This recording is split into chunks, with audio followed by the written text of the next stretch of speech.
A lot of people view this defensive interior class, it's kind of lacking, and I don't disagree. I'm Stephen Delgardelle, better known as your boy Broshmo, just in case you did not know. So go ahead, give this a thumbs up if you enjoy the content and subscribe to the channel. And if you're not viewing this on YouTube, I make a lot of draft content. Go check out the channel. What you doing?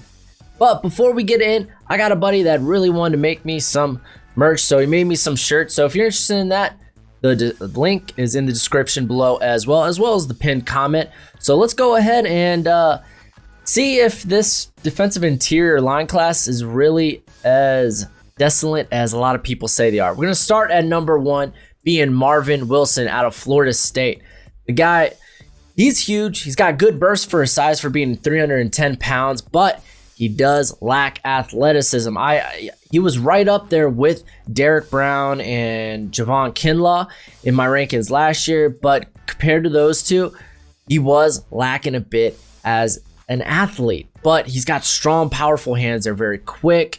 He just kind of mauls guys over. And the one thing he had, because the dude's a stout run defender, but he had this on Derrick Brown, he was a much better pass rusher. I said it last year. I'm saying it again this year. He was a much better pass rusher, but he did kind of slow down as the season progressed, because this was kind of his first, his first shot at actual, like, a good amount of snaps. So yeah, he slowed down a bit before the hand injury. So my only worry with him is he might only be a 2-down player.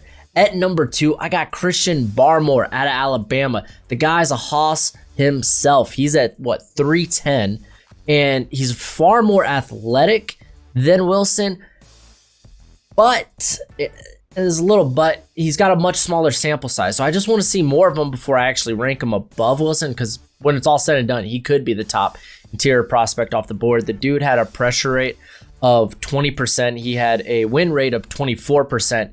He gets great leverage, and like I said, just more significant snaps. That's all I'm asking for. At number 3, I got Tyler Shelvin out of LSU, and I didn't really have him that highly rated at first because the dude only had 6 pressures last year. Granted, he is also 362 pounds, so he's kind of big, and he's actually a really good athlete for his size. So, and what LSU really asked him to do was kind of just play contain. Like he was kind of anticipating the run. He didn't really shed blocks. Not that he couldn't, because he could if he wanted to, but he kind of like picked his spot. Like he was, he'd engage in a block, and then he kind of wait, and then disengage, shed block. So I think with the right coaching, you can really develop this guy into a premier nose tackle. So I'm a bit high on this guy, not higher than a lot of other people. They got him in the first round. I'm not willing to go there. Like I said, 6 pass rushes or 6 pressures on the year is 6 pressures on the year. So I'm going to reel back on that. But I think he's fully capable of developing into a very good pass rusher. At 4, I got Jalen Twyman out of Pittsburgh. This guy plays with a high motor. He's very twitchy. He had 10.5 sacks, but he didn't have a lot of pressures. He wasn't causing a lot of pressure. So that was the one thing I was kind of reeling back on. When you go back, look at his tape, he's not that explosive off the snap. He's got really good tools. He's got good pass rushing tools, but he's not that explosive. I think he's got good size to be a 3 tech.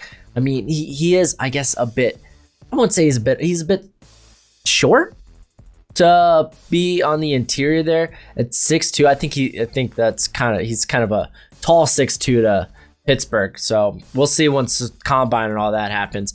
But I think he could be a good B gap defender as well. I just want to see him this season do a better job of generating pass rush. At 5, I have Levi Onwuzurike. Been saying this name wrong for like last year. Finally got it.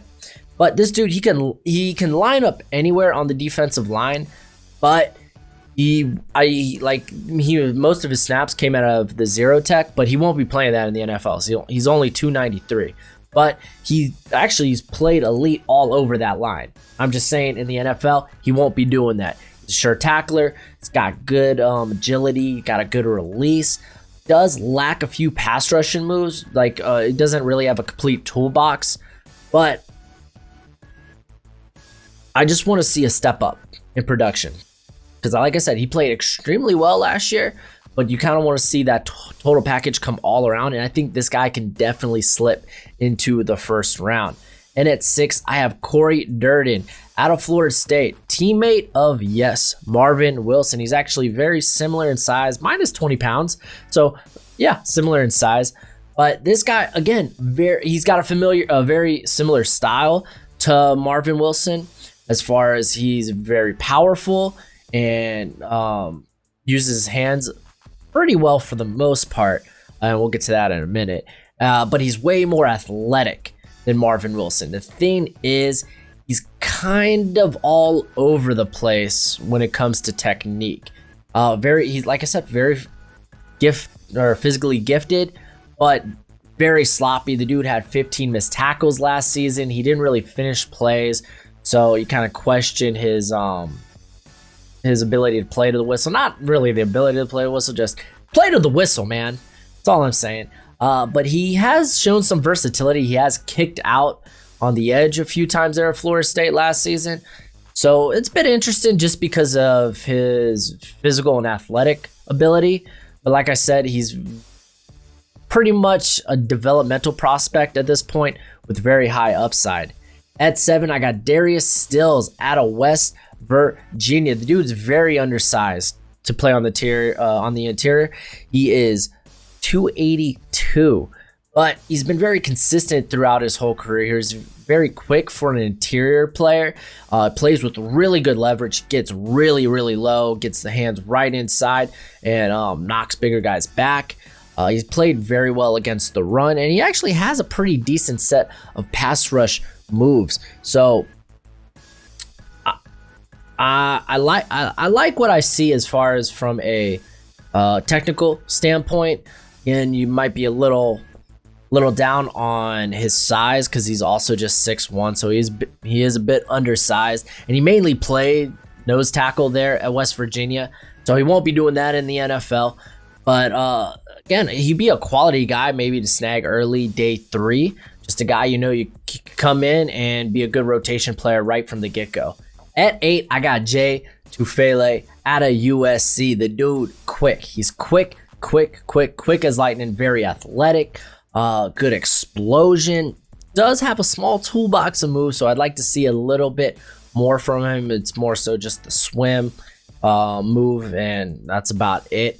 And he doesn't play with a lot of strength. I'm not saying he's weak. I'm just saying he doesn't play strong. So that's a bit worrisome. I wouldn't be surprised if he actually played this season and returned for his senior year, because there is a lot he could work on, and he definitely has the ability to be a first-round player. I just don't see that being this year for him. Like I said, tremendous athleticism for the size, but you just need to play stronger when you're there on the interior. At 9, I got lebrion Ray out of Alabama. A lot of people are really high on this guy, throwing him in the first round. I mean, he missed a majority of last season with a leg injury, so they're expecting something big from him. But I want to reel back on that hype. I'm not there quite yet because, again, he missed a majority of last season. I do like the athleticism from him, but I don't think anything's as far as what I've seen, nothing's indicated to me in his small sample size that he can succeed as a consistent pass rusher. And you keep hearing me bring this up because pass rush is kind of important in today's NFL. Yeah, you stop the run, but it's a pass-heavy league.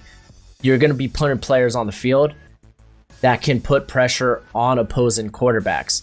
So that's something I really need to see from him this year. I mean, hey, he's going to be playing right next to Barmore this year, so maybe he generates more double teams on the interior. We'll see. I'm intrigued. And at 10, last but not least, this is actually kind of my sleeper for the draft. He's a bit of I guess you would say an underdog, but Zachary Carter out of Florida. The dude's got ridiculous versatility.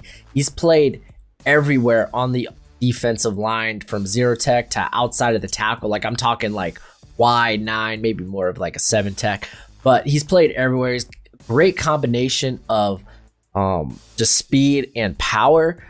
The dude sheds blocks on the interior with ease. He's, like I said, very good athleticism. I would really like to see him maybe gain some weight because he's only 263. So he'd have to put on at the very least like 20 pounds, before you really consider this guy to be anywhere on the interior.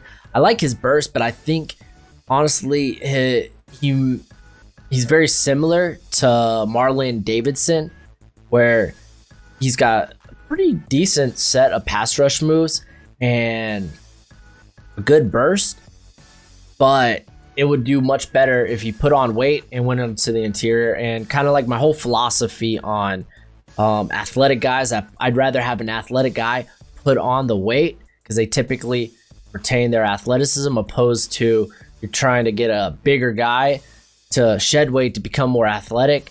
Typically that just doesn't work. Historically it hasn't. So I'd like to maybe see that from him, or maybe he just blows up on the outside. I don't know. Gotta wait and see.